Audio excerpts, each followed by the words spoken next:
Bien, chers amis, chers élèves, chers étudiants, bonsoir.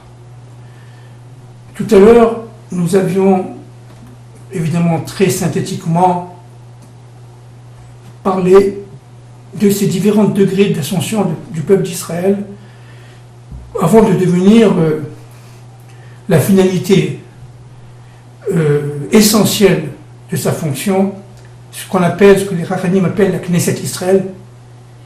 Et il faut comprendre là un point qui me paraît essentiel.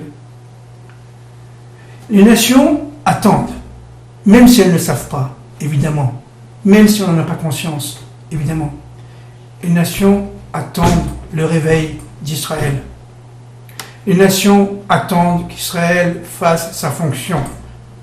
Et les nations qui vont, elles aussi, rentrer dans une sorte de purification, dans une sorte de mikvé universel.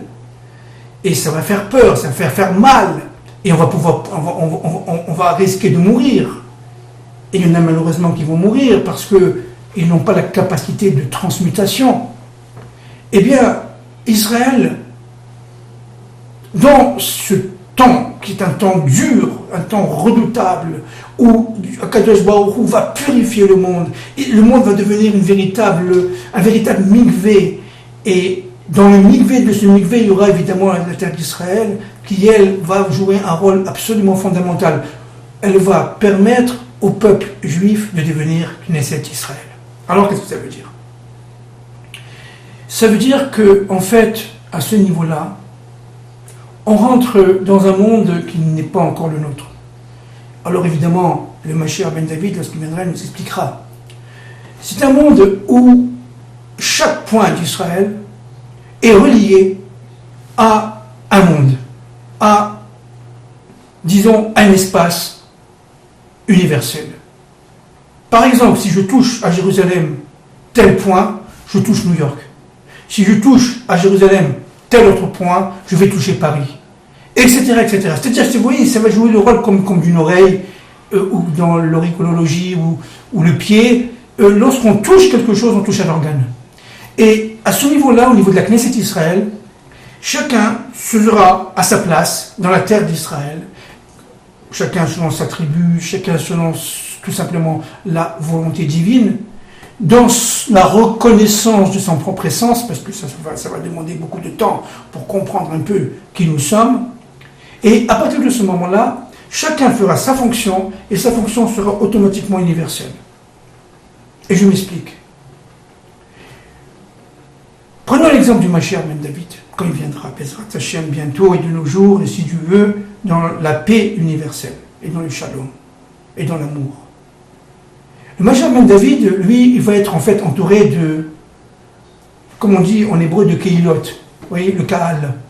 Une Kehila américaine, des Juifs américains qui ont fait leur Aliyah, une Kehila française, des Juifs français, une Kehila éthiopienne, une Kehila russe, etc., etc. Ça veut dire en fin de compte, le monde entier, ce qu'on appelle en hébreu Kibbutz Galuyot, sera en fin de compte dans sa représentation, d'accord, représenté par des êtres qui vont être autour du Mashiach ben David.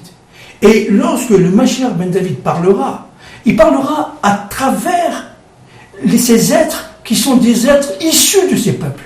Exemple, si le Mashiach ben David veut parler aux Français, eh bien, il va parler aux Français par l'intermédiaire des Juifs de France. S'il veut parler aux Américains, eh bien, il va parler aux Américains à travers les Juifs américains qui ont fait leur Aliyah, etc., etc. Et cela, c'est pour toutes les nations. Parce que Israël, devenant Knesset Israël, aura, si vous voulez, rassemblé, on aura réunifié en elle les 70 nations. Parce que la gématria de l'œil, c'est 70.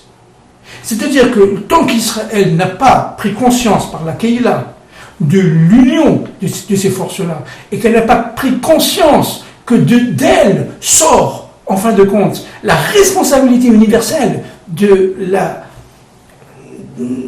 sauvetage du monde, eh bien, c'est pas terminé. L'histoire n'est pas terminée. Akadosh Baruch Hu a besoin qu'Israël prenne conscience de sa fonction. Et pour cela, la Kehila doit devenir Knesset Israël. Et dans la Knesset Israël, eh bien, Israël reprendra le 70, si vous voulez, l'œil, et aura la vue qu'a, comme je l'ai dit l'autre fois, à Kadosh Baruch Hu. Il aura la vue extrêmement fine, mais évidemment en tant qu'être humain, qui nous sommes-nous, bien entendu, je parle le langage des hommes ici, qui nous sommes-nous pour nous, on n'a aucune comparaison avec Hachem, on n'a aucune comparaison, Hachem est seul, il sera toujours seul, et très très différent de nous, on ne peut pas comprendre l'essence de Dieu, on ne comprendra pas, même le Mashiach ne comprendra pas, mais en tant qu'être humain, le Mashiach aura la capacité de voir que cet individu représentant la France, eh bien, par lui, les Français vont comprendre. Par l'autre, les Américains vont comprendre. Par l'autre, les Russes vont comprendre. Par l'autre, les Éthiopiens vont comprendre, etc. Après les Japonais, après les Chinois, etc. Ça veut dire le monde entier va comprendre à travers cette parole qui viendra du Mashiach, mais par cette Knesset Israël réunifiée. Pourquoi? Je répète, parce que Israël aura reconstitué son 70. C'est un des secrets qui fait que les Indes qui sont partis en Égypte avec Yaakov Avinu étaient de 70. C'est-à-dire qu'en fin de compte, pour pouvoir reconstituer la Knesset Israël, il fallait que les 70 rentrent en Égypte, ça veut dire dans la Galoute, l'Égypte représentant tous les pays aujourd'hui, si vous voulez, si on peut se permettre de parler comme ça, et reviennent en Eretz Israël pour reconstituer ce 70, et là on rentre dans l'œil d'Hachem, et là le monde reconnaîtra Israël, et reconnaîtra sa force et sa puissance. Cette puissance au sens positif, évidemment. Nous ne sommes pas un peuple conquérant, nous ne serons jamais un peuple conquérant, nous sommes tout simplement un peuple qui porte une vérité, ce qu'on appelle le Hémet en hébreu. Maintenant, un autre point très important, c'est que Israël, au niveau économique, au niveau politique, au niveau idéologique, aura passé par toutes les galoutes, par toutes les, si vous voulez, les épreuves aussi. Donc, c'est ce qu'est la souffrance, mais c'est aussi ce qu'est le bien pour l'humanité, parce que c'est en lui, tout simplement. Il aura reconstitué le 70 et il va le redistribuer. Mais à partir de lui-même, sans vouloir être l'autre. Israël sera toujours un peuple séparé des autres, parce que tout simplement, il a une vocation messianique. Et cette vocation messianique, les autres vont l'accepter, parce que tout simplement, ça va devenir un fait historique, un fait indéniable. Et ça sera le temps du troisième temple, d'ailleurs, entre parenthèses. Et donc, le Mashiach ben David, qui va parler par l'intermédiaire de ces, si vous voulez, intermédiaires, va commencer à parler d'abord et avant tout le langage simple, économique, du monsieur tout le monde. Il va reconstituer enfin dans la vérité vraie l'économie mondiale.